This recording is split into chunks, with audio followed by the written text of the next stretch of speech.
Dear friend, across the river, my hands are cold and bare. Welcome to another episode of Tea and Toffees, your weekly VTuber podcast. I'm Neitshayd. Hello. I'm your undead local demon. And hi, I'm Cecilia. I'm a former witch. Alright. Drum rolls, dramatic sound effects I won't edit in, an epic title reveal. Today, we are talking about Arcane. Arcane. Such an amazing show. From beginning to end, this show delivers. It does indeed. It does indeed. Like the first scene alone already makes you feel things. We see a lot of destruction and we don't even know the characters yet, but we can already feel like the sadness of the situation. That's quite something, you know? Managing to pull that off at the beginning, not many shows manage that. And usually this means that a show will either continue to be amazing or to be a great show overall, or it will become a major disappointment with a lot of wasted potential. Yeah, because they put everything in the first scene and the rest just can't live up to it. Yes. But luckily for us, this show belongs to the former category, thankfully. It's just amazing. It's amazing overall, from beginning to end. So let's moon over Arcane, shall we? Yes. If I remember correctly, it's based on the game League of Legends, right? Yep, it is. Well, I never played the game, so I can't say anything about how the game lore and the lore of the show tie into each other and all that.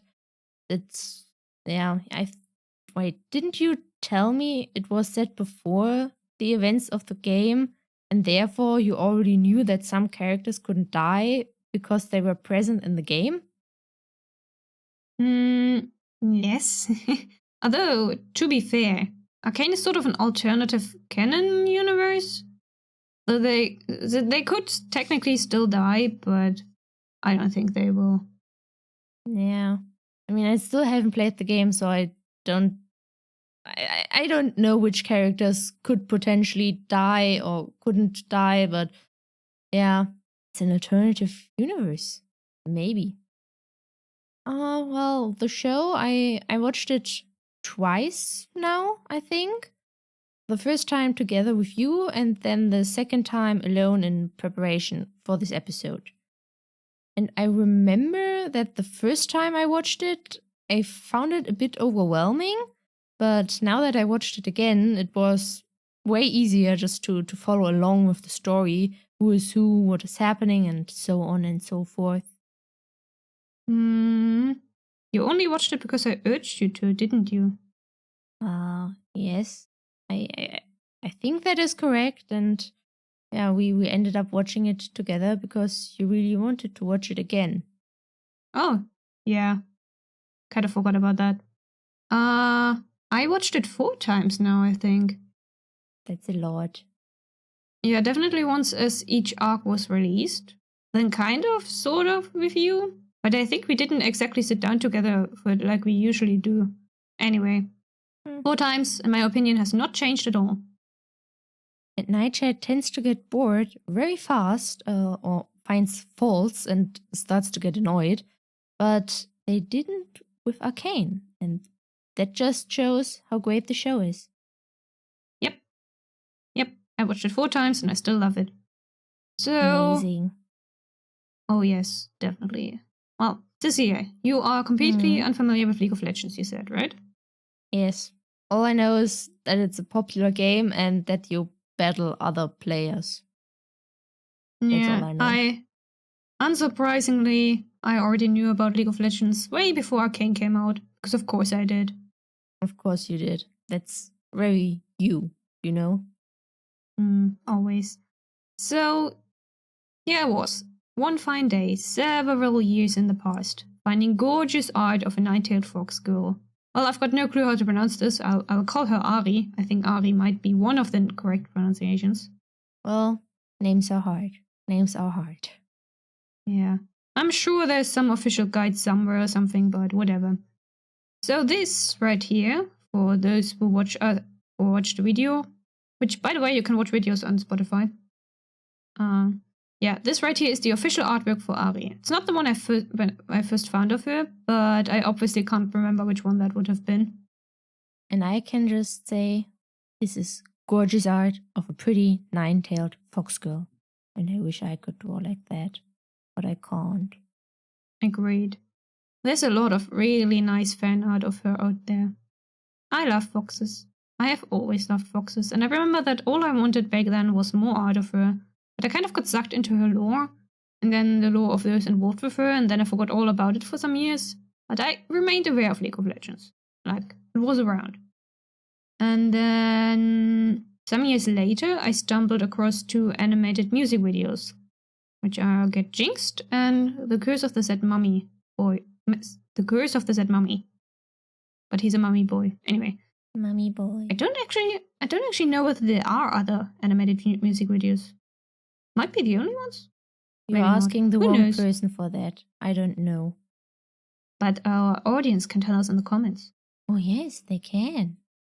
Anyway, that got me into League of Legends lore again, with completely different characters this time, because Jinx and Amumu are from completely different regions, surrounded by completely different people and stuff.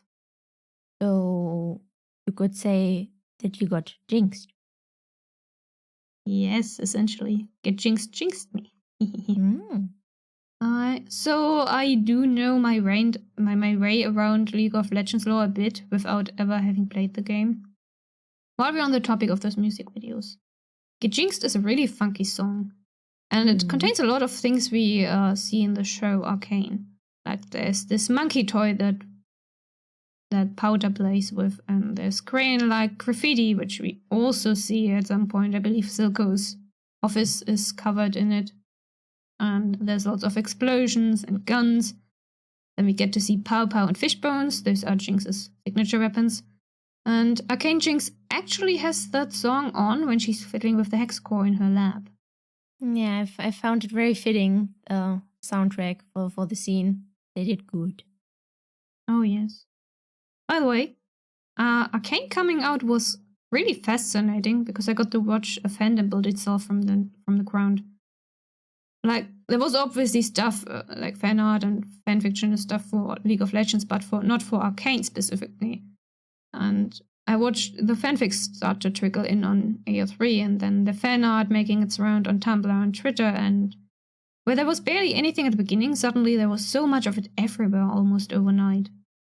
And for dear audience, if anyone published one of those first 100 or 200 fanfictions on AO3, I probably read it. Well, I have read 0 Arcane fanfiction. Maybe one day, or maybe not. Pity. We will see. Pity. Alright, so what is League of Legends? A game. Yes, indeed. It is let me read my notes. A 2009 multiplayer online battle arena video game developed and published by Riot Games. Thanks, Wikipedia. Thanks. So this is a team-based strategy mobile game. You play with other people in teams of 5 against more people in teams of 5, and the goal is to destroy the enemy base. Very simple. You would think, at least. Yeah. There are more than 100 so-called champions, or characters, to choose from, all with different skills and abilities and, of course, designs, background, lore. Why are these champions fighting, you ask? If I know. They just are. Kind of. There is there are explanations and stuff, but I believe they retconned themselves at one point, and who cares, honestly? There's more than enough other material to get into. Like, the reason is people who play it for just playing it and aren't interested in the lore won't care, and people who are in the lore, well, the thing is that the League of Legends lore isn't really all that involved with the gameplay. As far as I don't know. I have played it, obviously. Yeah. Anyway, as a game, League of Legends is really frustrating and unforgiving for beginners, from what I've heard. It has a very steep learning curve and a very interesting community. It's toxic. The player community is toxic. And I personally find the lore and character design super fascinating, but not at all interested in ever actually playing the game. Well, neither am I. Yeah. So League of Legends is what Arcane is obviously based on, as a sort of prequel of a sort of alternative canon universe or something. But yeah. Why is it called Arcane, though? Well, I mean, at one point, Heimerdinger in the show, I believe, calls magic the Arcane, so there's that. I think he does. Yeah, I think you're right with that one. It's somewhere near the beginning, I believe. And the word arcane itself means mysterious and obscure. And yeah, if you go with the magic thingy, primary magic in Runeterra comes in 3 known types. Celestial magic, used by celestial beings and world runes. Elemental magic, ranging from fire and electricity to sound and time. And spirit magic, related to the spirit realm and the soul. The Yodel, which is the race Heimerdinger belongs to, actually come from the spirit realm and can utilize spirit magic. And then the primary magic types can be combined. For example, Hextech it combines the elements light and electricity with spirit magic and with technology. Huh. I didn't know they had an actual magic system. I'm positively surprised, I must say. And now I'm starting to wonder what kind of magic I would use if I were living in, what was it? Runeterra? Yes, Runeterra. Depends on your race, I'd say. Not celestial, most likely. Maybe elemental or spirit magic. That would be cool. Some of the characters that we see in Arcane should be able to use magic. Heimerdinger for one, but we don't get to see that in the show. Sad. But yeah, we'll get into the League of Legends champions that appear later. But first, Arcane's soundtrack. Heck yeah. That soundtrack is funky and fun, and it's emotional and sad, and it sounds bloody awesome all the way through. Yes. Great job to whoever was responsible. Great job. Yes. Cecilia, you've got some songs you want to talk about, yeah? I do. Then the floor is all yours.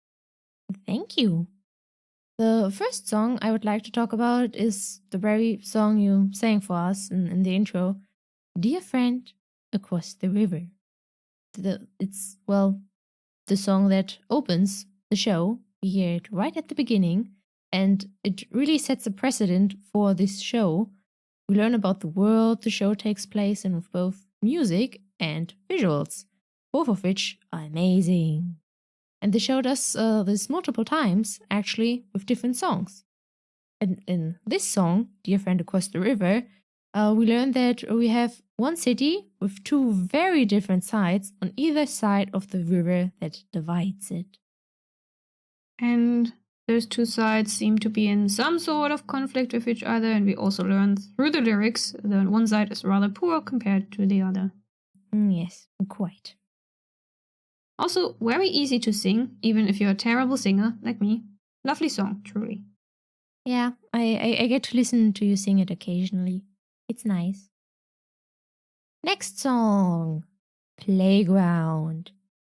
Playground immediately lets you know how things work in the underground through the lyrics, and paired with beautiful visual scenes. Once again, amazing job. Oh yes, Arcane does that a lot. Every song is perfect for the scene it was chosen for, and the visuals that accompany them, yeah. Yeah, it's just mwah, chef's kiss. Exactly. And it actually plays again during the credits of the first episode, and just for that song alone, I sat there and watched the credits. It would have been lovely to have at least some artwork for the endings. if not an animation. Because each episode gets a lovely ending song. They all get it in their own ending song. But the credits are just white text on black screen, which... Yeah. Would have been nice if we have gotten that. But, well, it made me sit through the credits. Maybe they were just confident enough in the songs, and it worked for me, you know? But would it have been so hard to put something there? If you want people that aren't us to watch the credits, you need to put something pleasing to the eyes there. Some artwork would have sufficed. Or The Sandman, for example, which we mooned about in our first 2 episodes. Doesn't have anything fancy for the ending. It's their credits are just simple kaleidoscope-like animation with a cool song. But this simple, very simple animation makes all the difference for me. Well, we will never know why they didn't do that, and I don't really care that much, to be honest. But would have been Fair nice enough. regardless. Yes. Next song, Enemy. The intro song, the opening song, the opening message, so to speak. The ones in power, they will praise you until you disagree with them and become their enemy. And once you are their enemy, everyone wants to be your enemy to get into the good graces of the ones at the top. Isa. A different interpretation would be that everyone tells you how great you are to your face and then talks shit about your back, behind your back, and or stab you in the back. The lyrics also specifically talk about people wanting to see you fail and that the singer will prevail in spite of that. Yeah, that also sounds very much like, well, society. And yeah, you really can't be a saint, no matter if you're at the top or the bottom. Yeah, the band that sings this song, are they even a band? I don't know. The people who made the song also got their own self-inserts in Zaun. And a cool music video. Very cool. Okay, one last song. Goodbye. It's the ending for episode 3, and it's really very fitting because now all our characters' lives have changed drastically, and we say goodbye to the first arc of the show. Overall, great soundtrack. The other music pieces we get are just as epic. Some of my personal favorites that weren't mentioned yet would be Dirty Little Animals, Misfit Toys, and Dynasties and Dystopia. All of them funky as hell. If I'm not mistaken, the latter is the song that plays during the Ekko vs. Jinx fight. Another scene that looks bloody amazing and was animated in a that was very fitting for the song. Very much so. Guns for Hire is also super emotional. You wouldn't expect it from the title, but damn. That's, for those who don't know, that's the song that leads up to Y and Jinx reuniting in episode 6. And then the last song of the last scene, the last episode, called What Could Have Been. Oh, yeah. Yeah. Amazing songs and amazing soundtrack overall throughout the entire show. We can't complain about anything there. We have only praise for that. They really did good. They did good. Yes, they did. Yes. And now that we've talked about the soundtrack and mentioned the stunning visuals, how about we talk about the animation next? What I have to say about the animation is, holy shit. This is a perfect mix of 3D and 2D animation. The dedication that went into this show, it's wow. And it looks bloody awesome. God tier. Just one example would be Ekko vs. Jinx that looked so freaking awesome. Or when the mage uses his power, and when powder explodes everything in the rescue attempt, or when Jinx lights the signal failure, that also all really looked amazing. Yes, everything looks great. Just choose an episode at random, click somewhere, and you won't be disappointed. all that effort and work that went into this made for such amazing visuals. They took 6 years, didn't they? And I don't mind waiting for another 6 years for a second season if the result will be just as amazing. Maybe a little bit less of a wait, please and thank you. Maybe. Oh yeah, the animation is awesome, gorgeous. The plot too is also amazing. It's fun, it's tragic, it's complex. It focuses a lot of interpersonal relationships between characters. The first arc, episodes 1 to 3, introduces us to the characters. They show us who these characters are. Like, who's Y? Who's Jinx/Powder? Who is our villain, Silco? What is up with Jayce and Caitlyn, and also Heimerdinger? Who are these people at their core? What motivates them? What makes them tick? That's the first arc. In the second arc, well, time has passed. Things have changed. Characters have changed. Except for Y, who kind of remained the same during her time in prison. And we get to know even more about the characters, and we get insights into other characters like Mel and Viktor and the corrupt police dude Marcus. Whatever. And at the end of the second arc, the sisters reunite after having been separated at the end of the first arc, only to be torn apart once again. And finally, in the third arc, everything goes to shit. That's one way to put it. Yeah, more details on that later. Also, can I just mention here how amazing the voice acting is in this show? Beautiful. Absolutely beautiful. Yes, I wholeheartedly agree with you. Honestly, is there anything the producers of this show didn't do an amazing job with? Oh, there is, but it's so minor that it can basically be ignored. There might be notes on that later, perhaps. Or perhaps not. But now, let me get into the champions. I want to talk about the champions. Pretty please? Can I? Yes. Feel free to talk about the champions. Okay, so League of Legends champions that appear in Arcane are all from Piltover, Zaun, unfortunately, so no Ahri for me. Sad. No Ahri for Neitshayd. Well, since they are all from Piltover and Zaun, maybe let me get into the difference between Piltover and Zaun first. Yes. Okay, first, Piltover, the city of progress, or the rich upper city, the cultural center of Valoran, the northern continent of Runeterra, with Runeterra being the world where most of League of Legends lore takes place. Not where they fight, as far as I know. It's like, I think that the fighting of the game takes place in a different plane, but the characters are all kind of from Runeterra. Okay. And Valoran is the northern continent, and yeah, well-known regions are Piltover, obviously. And then Noxus, where Mel's family seems to come from. Demacia, and Freljord, or however you pronounce that. Noxus sounds dark. Is it a dark place? In a metaphorical sense, certainly. From what I remember reading, it's a very hostile place with aggressive, warmongering society. So, maybe not physically dark, but definitely a dark side to its society and the people living there. So a fitting name. Yeah, anyway, so Piltover is literally situated above Zaun, though it's a bit unclear how exactly. I'm a bit curious about the exact structure of Piltover and Zaun, because game lore-wise, to my knowledge, as someone who hasn't played the game, Piltover is literally on top of Zaun.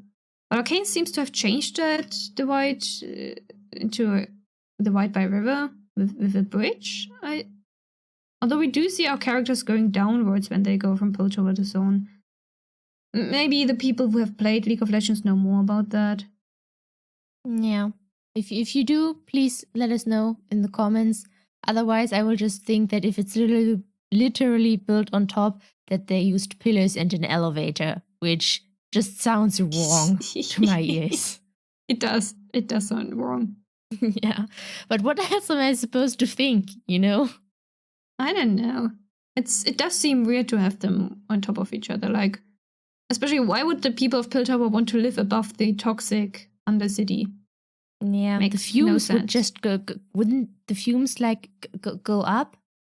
No? Depends on the gas. Some gas, Yeah, it depends I whether know. the air has density. But most gas goes up. Only a few go to the bottom. Or maybe they want you to do exactly that, and like in case they need to do something about it, that they can just release toxic gas that would sink down so that they can kill everyone in I don't Zaun. think so, because Piltover... No, Piltover wouldn't do No? that. Okay. By the way, Piltover has trade connections all over the world. Many famous inventors live there, working on all sorts of contraptions like Hextech. And then there's Zaun, city of iron and glass, the sunken city, the Undercity. Kind of a district of Piltover rather than its own city. Zaun is polluted, sometimes even outright toxic. There's barely any sunlight. It is, like I said, literally situated underneath Piltover. And then Zaun also has a lot of inventors. And if you are from Piltover, but you feel hindered by Piltover's laws, then you go to Zaun to do your unconventional research and your immoral experiments. But yeah, basically that's it. We've got the rich upper city and the impoverished undercity. So let's start with Zaun. Let's start with Jinx. Thanks. So here's the official artwork for her. She certainly looks crazy. Unhinged, yes. It's the eyes. Just look at her eyes and all that destruction that is everywhere, and also look at her hair. I want. Those are even longer than my braids. I want. Truly envious. Her hairstyle is kind of similar to yours, Cecilia. You also have two braids. Although no one Yes. will ever be able to see your second one. Oops. Whoops. Yeah, maybe I should have braided both of them to the front, but I didn't. Nah. So, Jinx is called the loose cannon, and she literally and figuratively is a loose cannon. From what Yeah. I've gathered, League of Legends Jinx is a lot more unhinged and fully embraces her insanity, whereas Arcane Jinx is still grappling with her trauma. Yeah, she's a manic pixie nightmare girl, not a dream girl.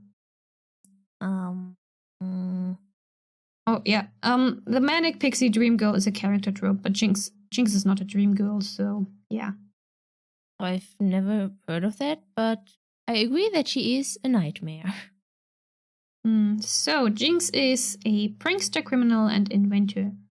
She has Pow Pow, invented by herself, her machine gun, and then Fishbones is her rocket cannon. The rocket launcher our Arcane Jinx uses at the end of the last episode actually looks like League of Legends Jinx's Fishbones. And then jumper bombs and more contraptions that she invented, and lots of stuff that she uses for her pranks.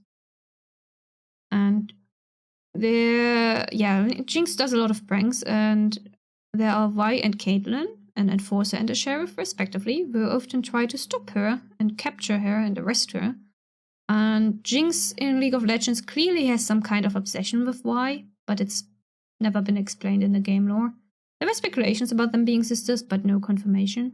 I think Vi also has some kind of memory loss or something, so... And Jinx is obviously insane. Yeah.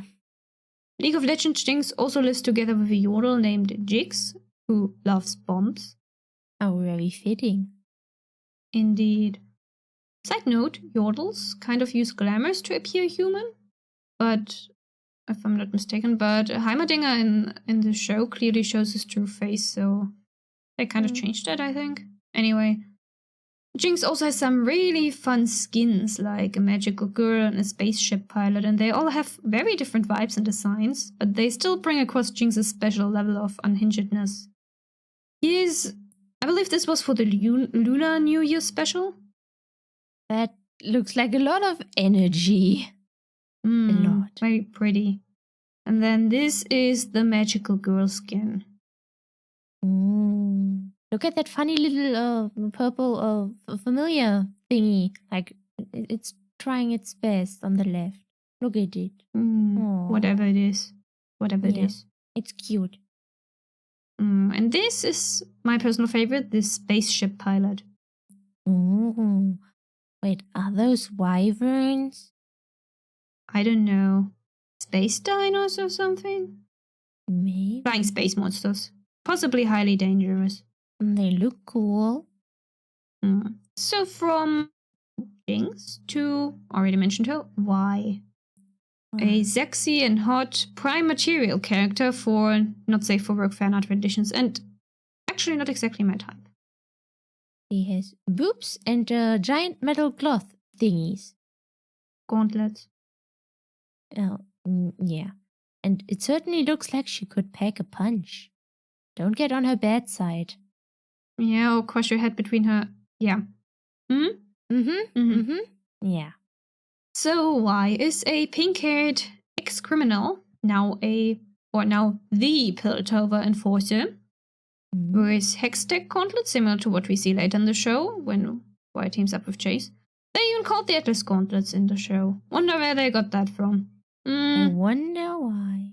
Yeah, so Y, from what we know of her backstory, essentially she stole from others, even joined a criminal gang for a time, until a raid on a mining facility goes wrong, where she decides to stay behind to save the miners and turn some roboters' hands into gauntlets. Her Atlas gauntlets. And we got some parallels here to the scene in Arcane, where Y took Jayce's Atlas gauntlets, aptly named, and convinced him to attack one of Silco's mines with her. Although in the show, Jayce seems to take away the lesson that Y would have learned in League of Legends. Anyway, after the mining incident, League of Legends Y then decides to steal only from other criminals and catches the attention of Caitlyn, Piltover's sheriff, who offers her a position as an enforcer. And yeah, apparently Jinx is the only one who doesn't fear this pair of a sheriff and enforcer, and Jinx might be the reason why I decided to work for Piltover in the first place, but like I mentioned, there's some memory stuff going on, and yeah, and Arcane is kind of an alternate universe, so it's only indirect confirmation. We don't know what's up with League of Legends. And we probably never will. Next champion from Zaun is Ekko. He has a nice hairstyle. Lots of hair gel probably went into this. Looks like it. Looks certainly like it.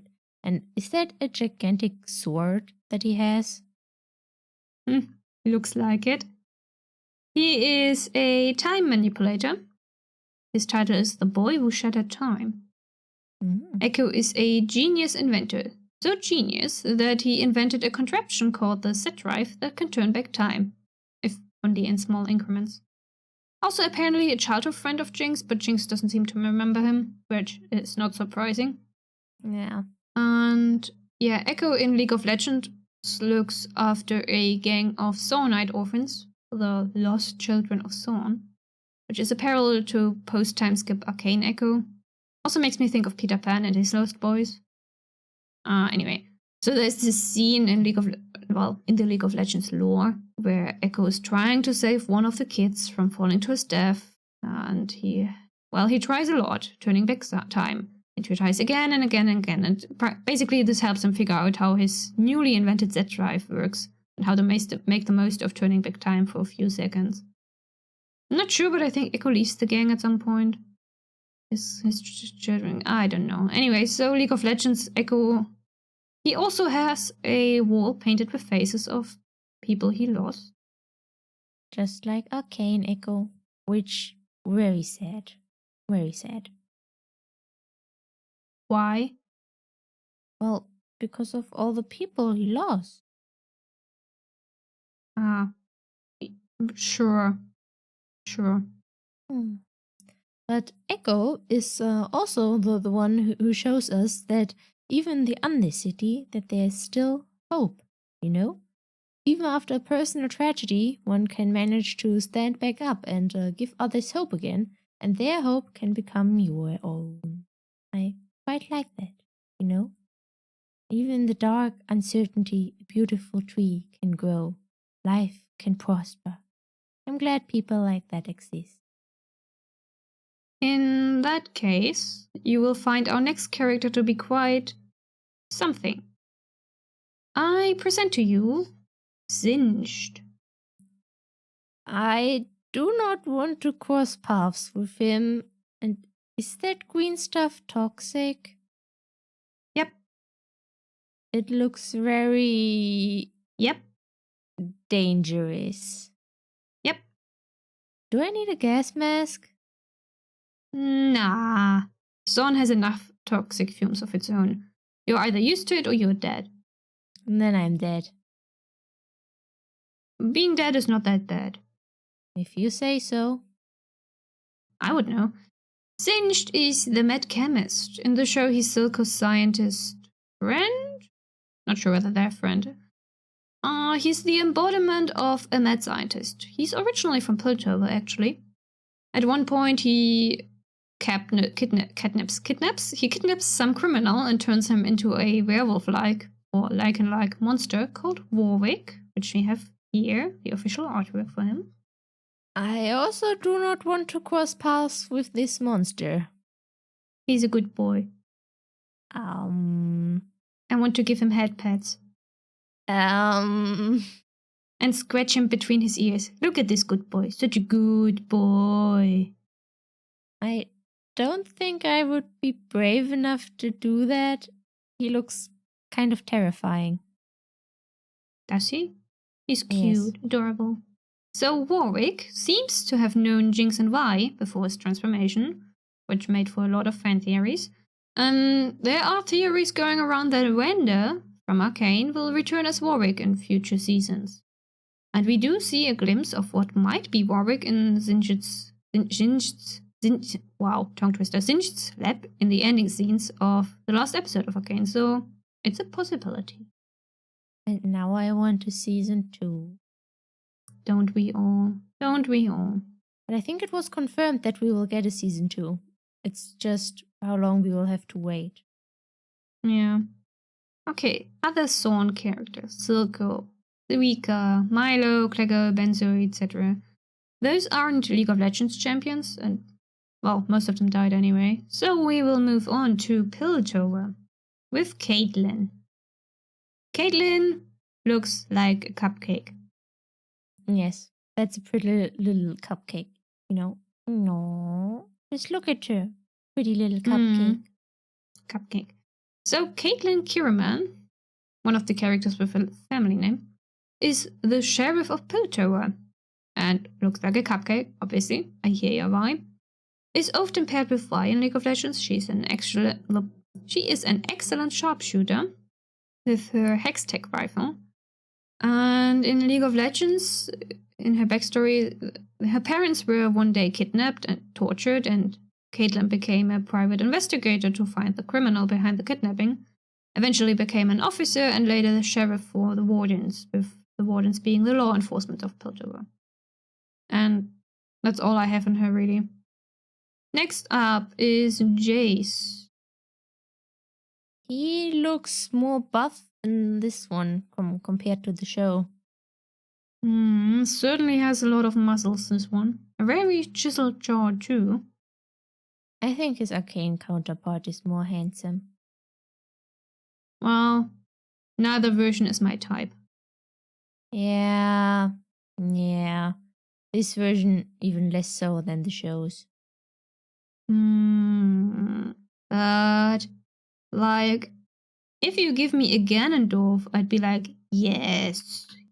But Jayce? Nah. Buff dudes are just generally not my type. But Ganondorf is hot. Ganondorf is indeed hot, but he's still not my type. I'd eat him. And like Nia Mingzhu from Grandmaster of Demonic Cultivation. I just want to open my mouth wide, like an eldritch abomination or a cat, and, you know, gobble them up, as one does. As one does. Ah, yes. One of the two ways Neitshayd shows that they really like someone by eating them. It's either eat or adopt, or sometimes both. I Well, I neither want to eat nor adopt you. Does that mean I don't like you? You only ever thirst over fictional characters, and I'm kind of a real person, so I don't count. Oh yeah, I kind of forgot about that. How can you forget? Never mind. So yeah, eat Ganondorf, eat Niaming, don't eat Jayce. I don't know what it is about him, but I'd spit him back out. Anyway, so League of Legends Jayce is the defender of tomorrow with his Mercury hammer. Another inventor, designing all sorts of tools for Piltover, thought of as an arrogant person by all of his peers with the exception of Viktor, who's the only one who can match him in his intelligence. During their time working together, Viktor and Jayce often argued, but in a friendly way, until they eventually had a fallout over one of Viktor's inventions. Viktor got kicked out of the academy and stuff happened. Duh. And sometime after that, Jayce got his hands on a special crystal that would lead him to perfect hex tech. Not invented, mind you. There was someone else in League of Legends. Oh, interesting. What else? Well, Viktor is kind of his personal villain. So. Then I gather Viktor is next?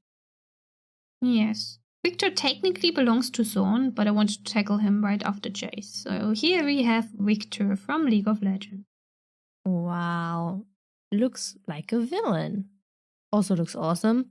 Are those a laser beam and a lightning rod? Mm-hmm. Really cool. Viktor is the Machine Herald.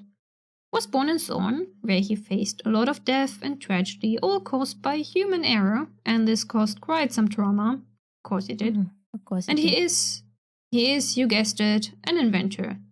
He started inventing stuff to prevent work accidents. His work eventually got recognized, and he was offered a place in Piltover's academy, where he would meet and befriend Jayce.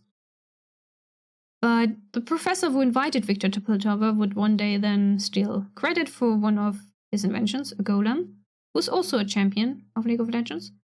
And then there was the fallout with Jayce over another of Viktor's inventions, getting him kicked out, and yeah.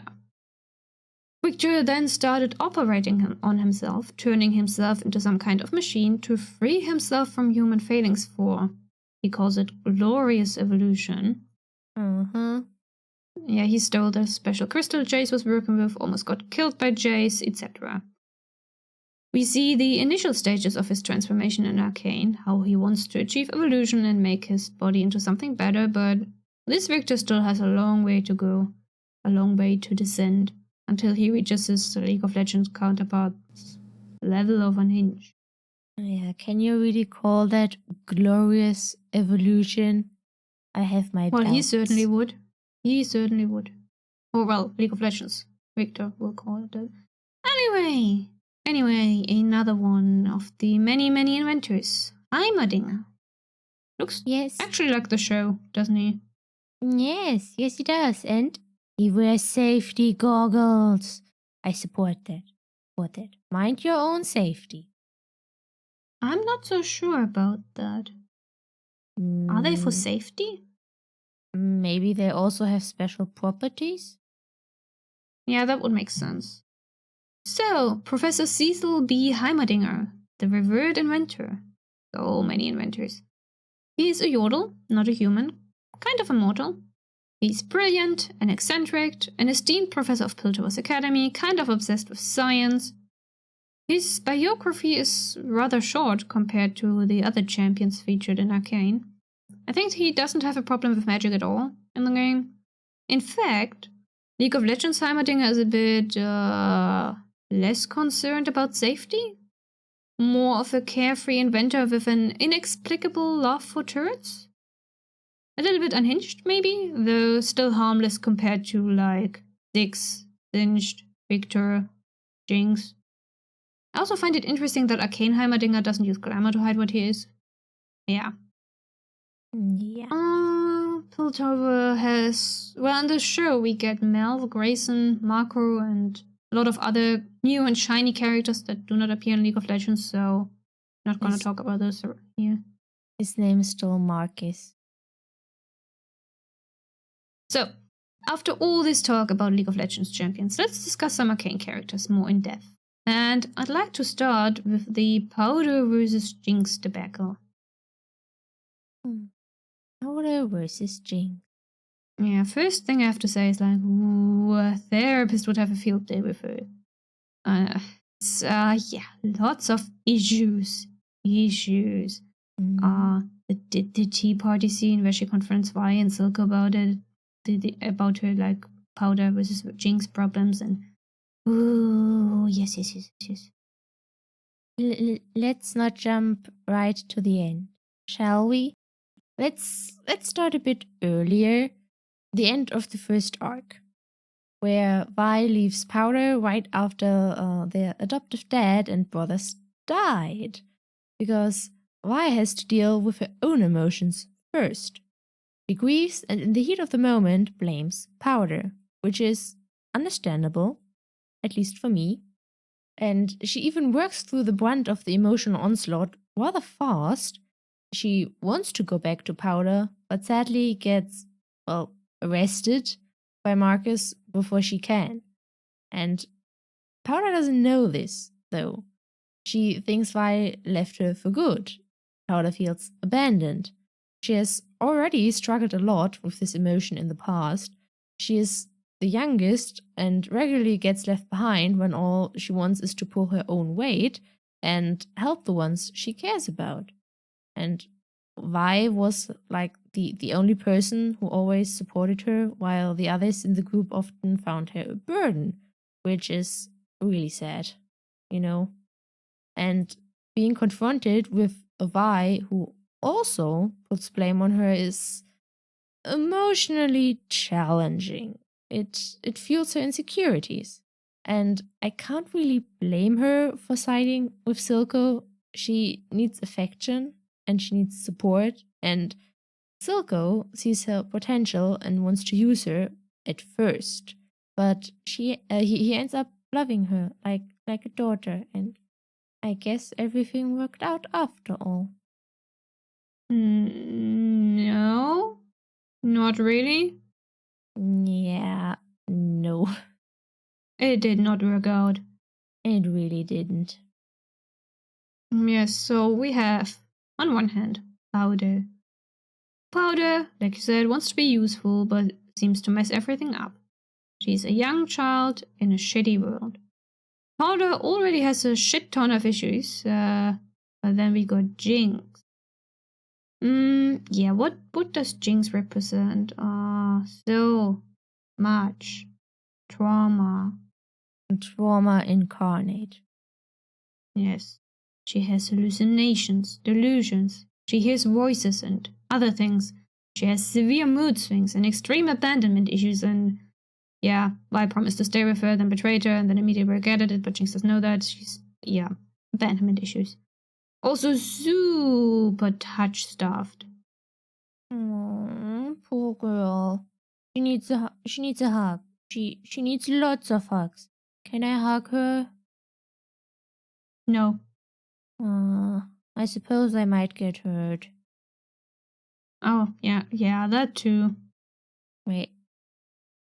Anyway, so there's this overlap between Powder and Jinx that comes up when, in episode 4, she sees the Firelight member that looks like Vi, which she then kills. And then again later when Vi actually returns. And yeah, it's like identity crisis and stuff. So what we need to keep in mind is that Jinx is still a teenager, and Vi is a little more mature, or rather, a lot more mature, a little bit less traumatized, and definitely more mentally stable. But Vi spent our time skip in a very different environment compared to Jinx, punching wardens and other criminals, whereas Jinx grew up with a drug lord. Vi is also older than Jinx. In League of Legends, there's a 5-year difference between them. Which is quite a lot at that age. Yeah, so Vi would be in her early 20s, while Jinx is still a teenager, up to perhaps 18 years old. Yeah, so Jinx is dealing with a lot of trauma, with delusions, with puberty and an identity crisis. And then she kind of kills herself on the bridge after fighting with Ekko, after watching Vi leave with Caitlyn. And then Singed injects her with Shimmer, and now she's full on drugs on top of all the shit she's already dealing with. It's actually a miracle that she is able to hold a mostly civilized conversation with Vi and Silco at the tea party, where she's facing her beloved sister who wants powder back and her beloved second adopted father who wants her to fully embrace Jinx, and wow. Life is certainly not easy for her. Yes. Like I said, a therapist would have a field day with her. Her and Silco. Or a so-called villain that somehow found himself facing fatherhood. So why don't we talk about that next? Yeah. Silco as a father is so controversial. First off, in my opinion, there are no sexual undertones to the relationship between Jinx and Silco. But I know some people interpreted it that way and found it to be highly uncomfortable. Well, I also didn't see any sexual undertones. I can see why people would interpret it that way, but I didn't. But first, before we talk about Silco, we need to get a little bit into Render, the other dad, the first dad. Or Yes. second, technically, but... The first dad. Well, he tries his best as a father figure for the group.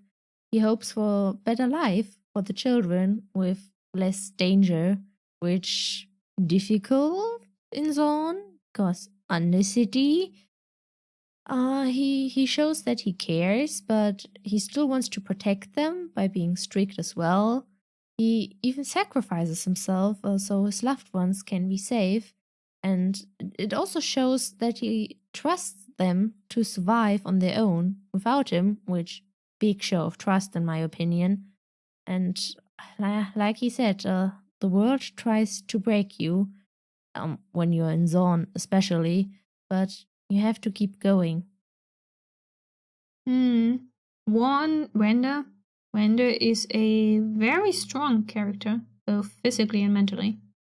Yeah, and while Vander decides to live quietly, to work with the enforcers to protect the family that he found, on the other side, we have Silco.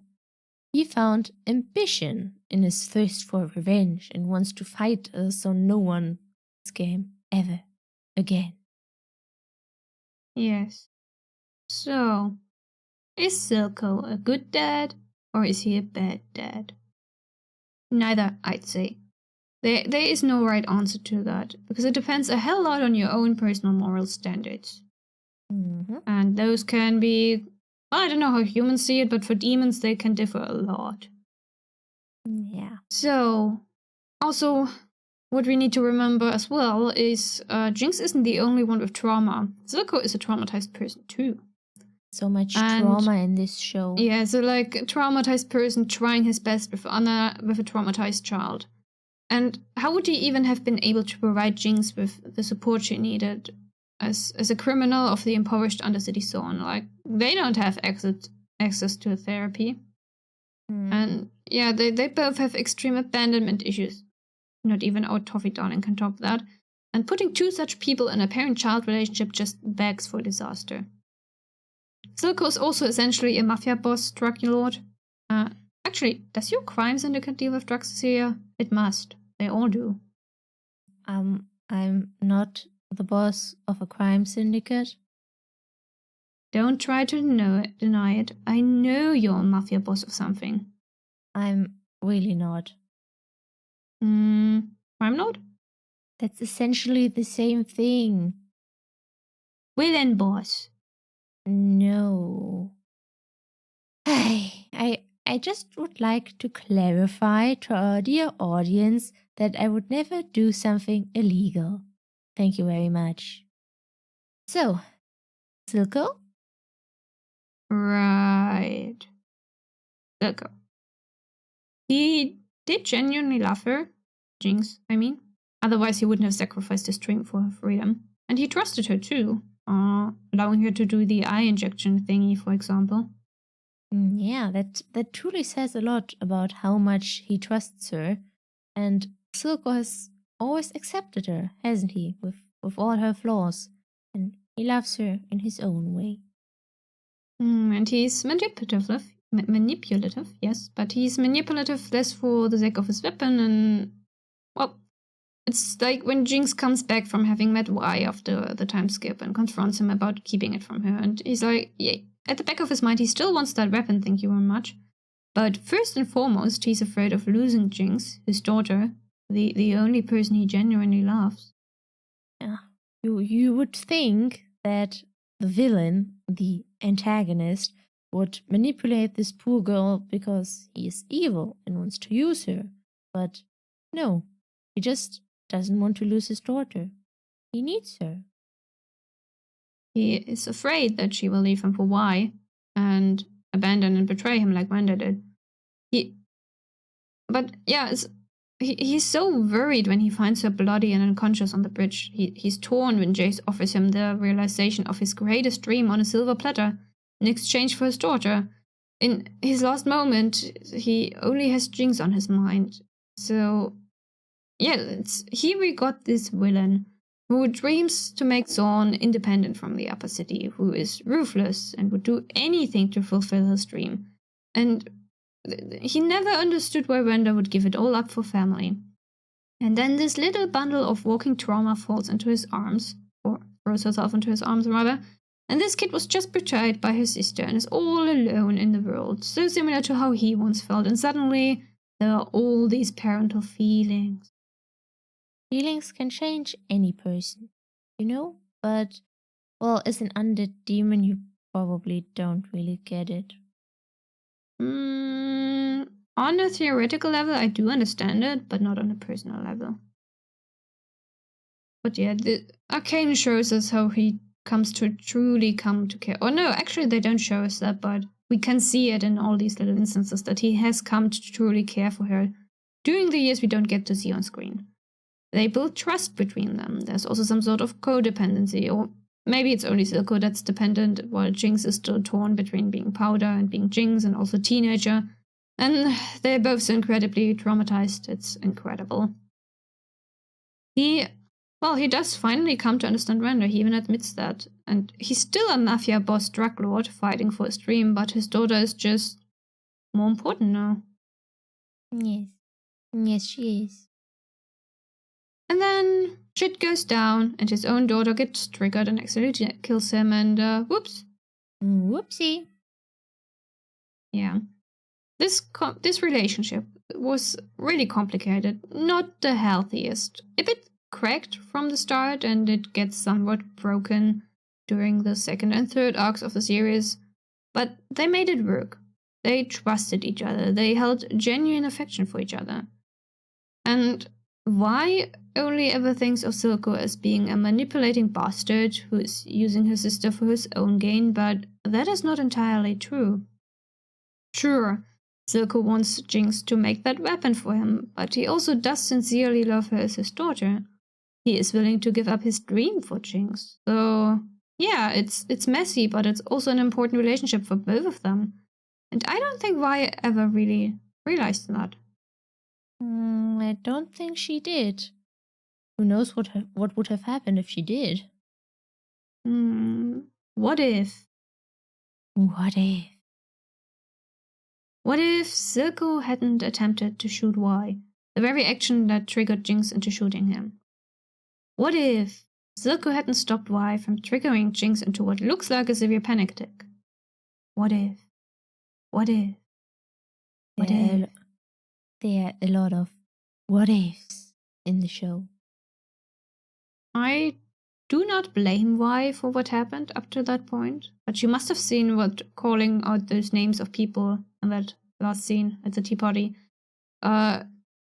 did to Jinx. Like, she's calling out the names of people Jinx killed without meaning to, and can't you see what that is doing to your sister?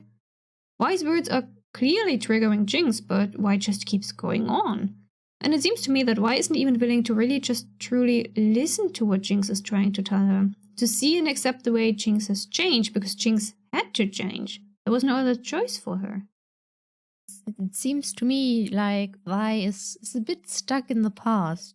She wants her sister back. There is this part in her that just wants to go back to how it was as much as possible. That means she wants Powder back and doesn't want to acknowledge that Powder is now Jinx. That this part of her life has also changed while she was imprisoned and couldn't do anything about it. So, why is triggering Jinx? And Silco's trying to help Jinx and not lose her at the same time, but he's only making it worse, and then he grabs the gun and aims it at Vi, and Jinx can't think, can only react, and then it's suddenly over.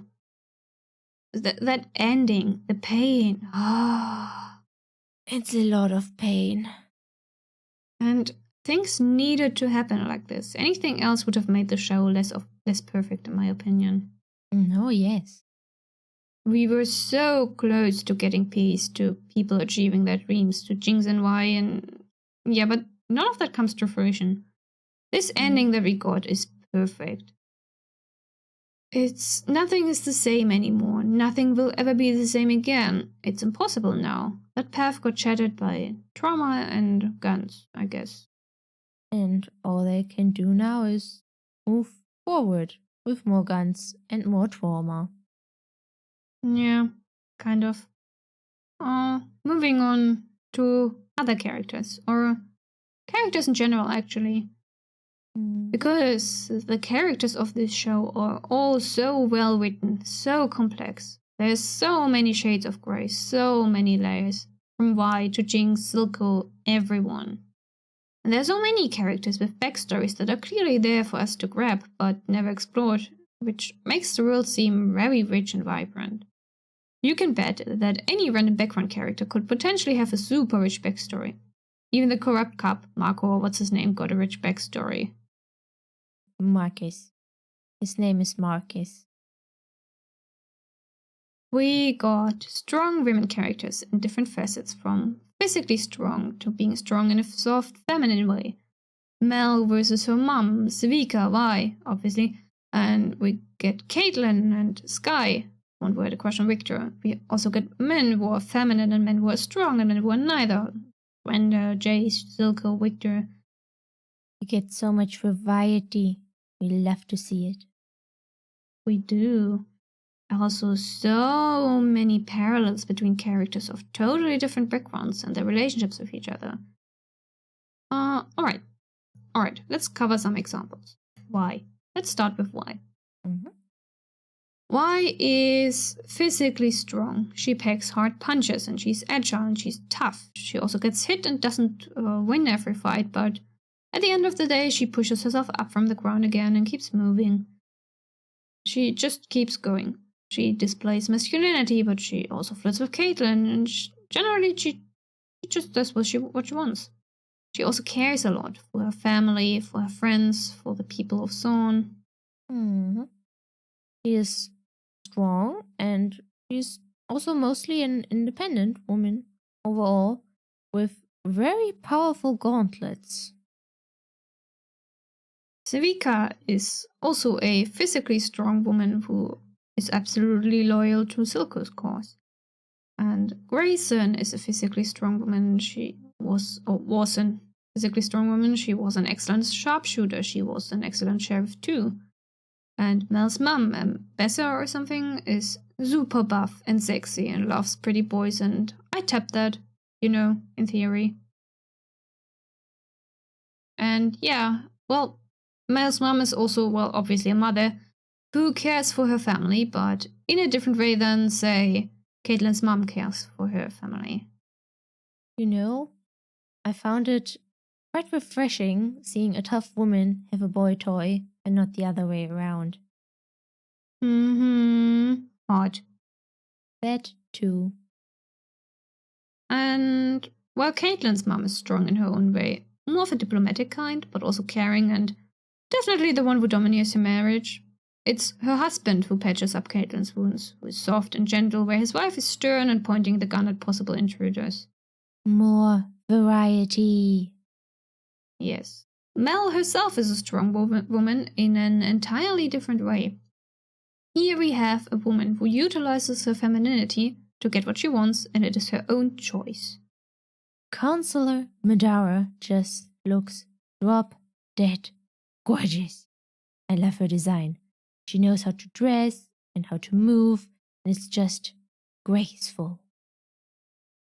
Yes, she is hot. So damn hot. Let me thirst over her for a minute. I will thirst with you. Yeah, and well, Mel never loses her agency during it all. Not even for a single moment, not when she falls in bed with Jayce, nor before or after. And she succeeds. She is a successful woman in all aspects. Actually, yeah, let me say that again. Agency. Every single one of these women, and the men, I suppose, have agency. Such a nice little world, encompassing so much meaning.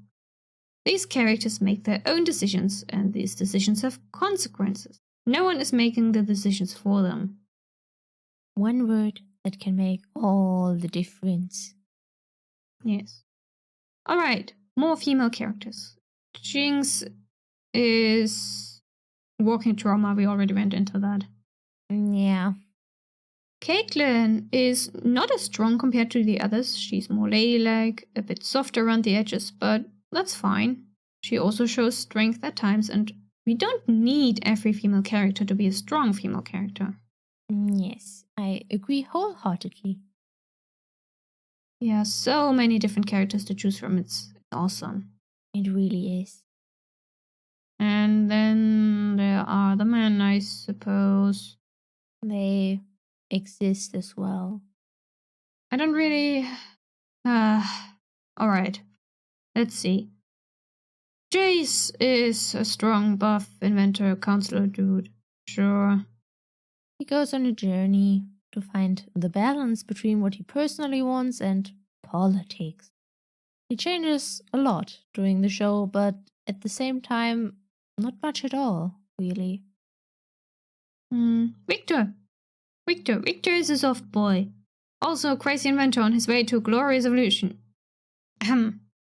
Where Jayce is fully embracing his manhood and sleeping with the pretty counselor woman that showed interest in his... The pretty counselor woman that showed interest in his inventions. There we go. There you go. So Jayce is doing that off to the side. But Viktor is so much focused on his research that he has no thoughts left to spare on anything else. Which I prefer, actually. I really like that side of him. Yeah, I'm glad that the bromance between Viktor and Jayce is so strong. Even when Jayce now has a new life as a counselor, he does his best to help his partner. But then there's also the question, one life over many, that arises, and okay, now the bromance is getting in the way. Gay bromance? No. Gay friends to lovers to enemies to lovers to enemies to lovers to enemies to lovers to enemies to lovers? That's Charles and Eric from X-Men. Exactly what I was thinking about. Yes. Back to male Arcane characters. Well, we talked about Silco quite a bit. He's a wonderfully complex villain who is makeup and is also a single father, same as Wender was, same as Marcus, whatever. Marcus.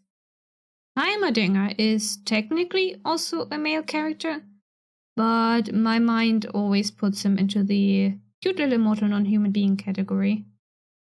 Cute little immortal non-human being category sounds about right for Heimerdinger. And then there's Ekko. Ekko is a good boy. Such a good boy.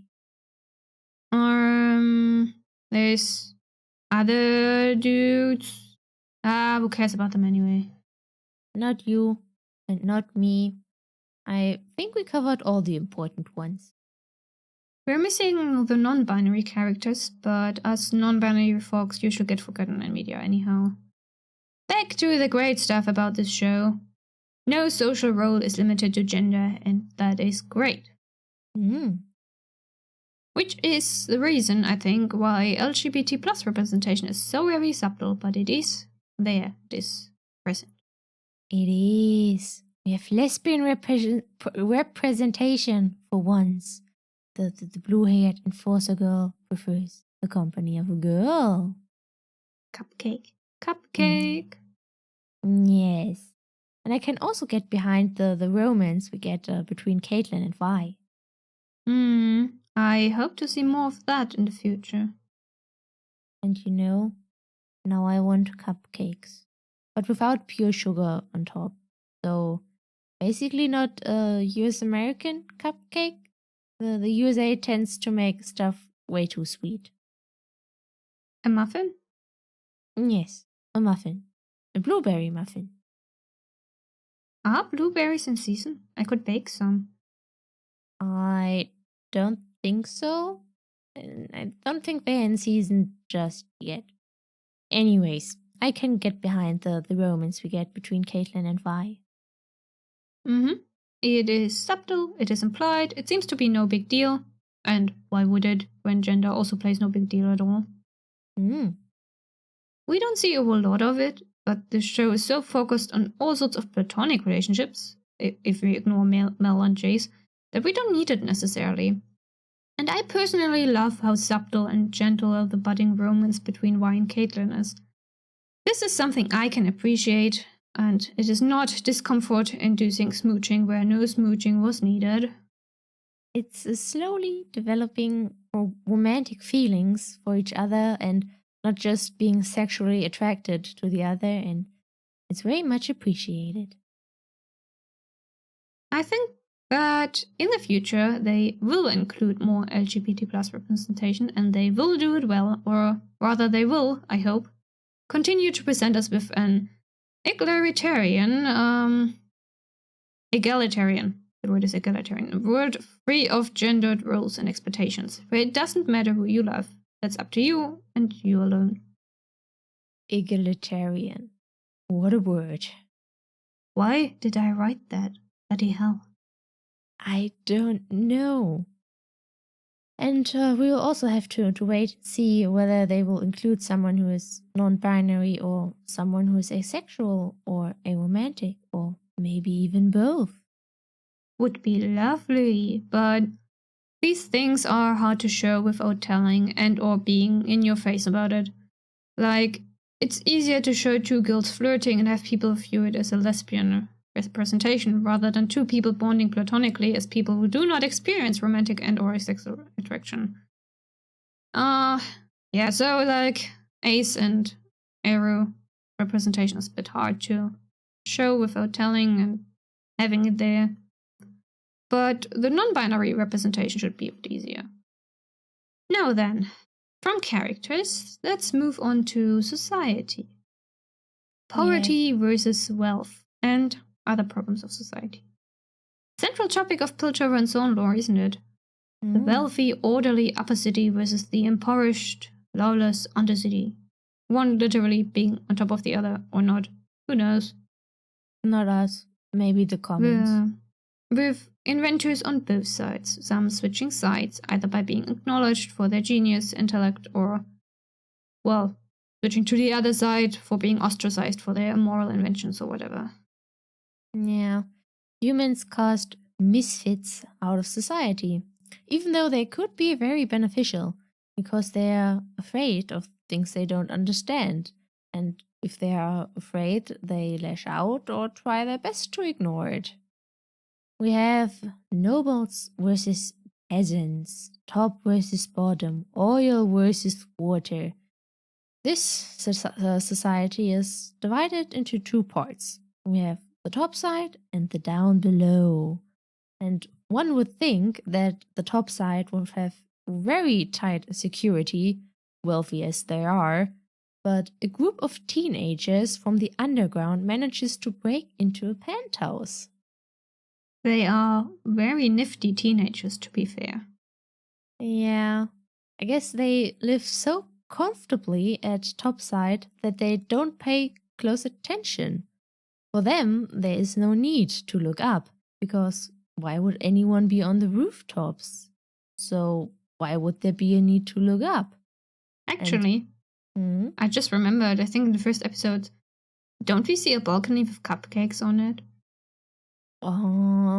There's a, and might have been actually the Kiramans with cupcakes.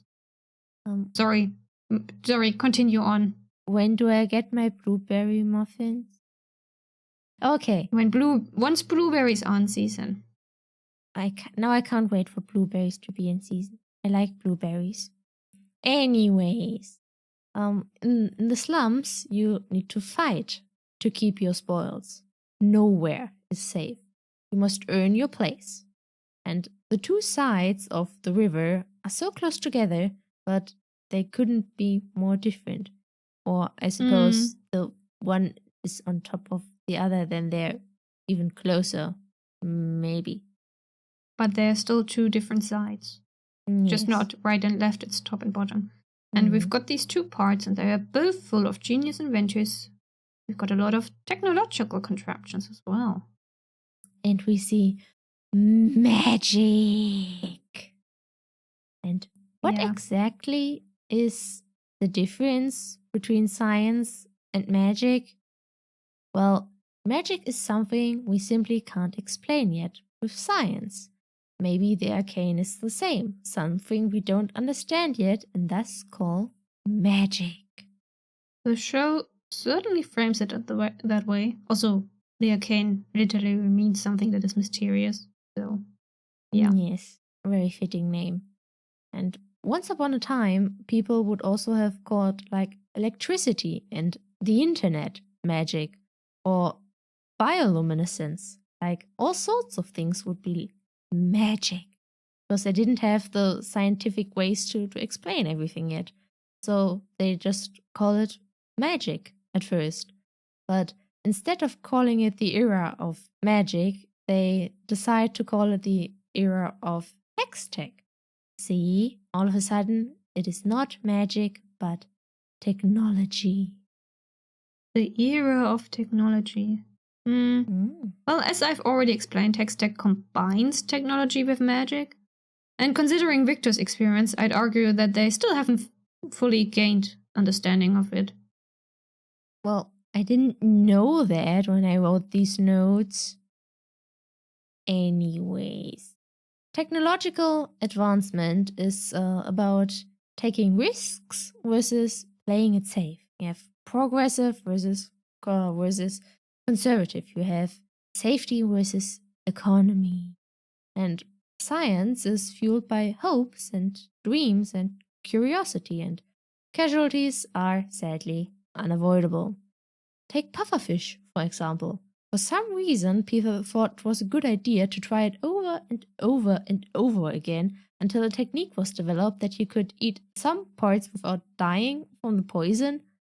Why did humans think that is a good idea? Supposedly, it doesn't even taste like anything, so why go to such lengths? I, once again, don't understand humans. Puffer fish. Yes. That's an interesting choice of example. Isn't it? Well, it's not exactly about technological advancement, is it? And? Nothing. Back on track then. We have Jayce and Viktor who want to help the people right now. And on the other side, we have Professor Heimerdinger, who wants to be sure that the new technology won't do any harm. And I understand where both sides are coming from. The professor has lived for 300 years, and with that comes wisdom and conservative thinking. He saw a nation go down in flames, literally.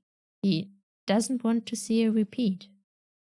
Unless you switch him out with League of Legends, Heimerdinger. That one is a lot more fun. He sounds like it, but the Arcane's version is different. He also has like the time to be cautious, to change things slowly, because he does have a long life. Cute little immortal category, right? And our young scientists they want more progress, more change. And Jayce is very ambitious with what he wants to do with his life. And Combining conservative and progressive thinking can be very hard, and the balance is important. And seeing the Jayce trying to find that balance, it's nice. Oh, may I read the quote? Yes, you may read the quote. So, this is a little speech from Heimerdinger that Cecilia wrote into our notes. And he says, "Counselors, we have lost our way. This city was founded to be a bastion of enlightenment, in a world that cannibalized itself over power and pride. But we've forgotten, loosened our morals in favor of comfort and convenience, traded honor for prestige. We were once one tribe, now we are houses divided. I believe if we set aside our greed and arrogance, we can be one again. It will take vigilance. We must hold each other accountable." Ah, I really loved that speech. It's why I put it in the notes. But that's just a modern human society for you, she said, while the speech came from a decidedly non-human yodel. And that's exactly why he makes the speech, because he is not human. Humans want power. They are prideful, greedy, and arrogant. They sacrifice their own morals and honor for comfort, convenience, and prestige. And I want to go back to my past life. My life as a witch. Also, random thoughts I had while watching this scene. Progress for the sake of progress must be discouraged. Pink totem rich. Yes. And constant vigilance. Fake moody. Are we nearing the end? I think so. Yeah, I think we indeed are nearing the end. And one can have endless philosophical and psychological discussions about this show. For example, it's easier to order death than to kill. Can you truly understand something you haven't seen for yourself? Life is complex. There are multiple sides to everything. And the mind is the most complex thing of all. And Neitshayd's mind especially is complicated. What do you mean normal people don't have 9 simultaneous trains of thought? Yeah. Another thing is giving people what they need to survive versus what they need to live. Or the question, what could have been? What if? The counselors agree to the independence, but Jinx fired a cannon. Was it too late? Did they take too long? Would it have come to this anyways? What could have been? What if? Yes, the eternal question. Ending the last episode there was truly perfect. And we are ending the episode here. Yes.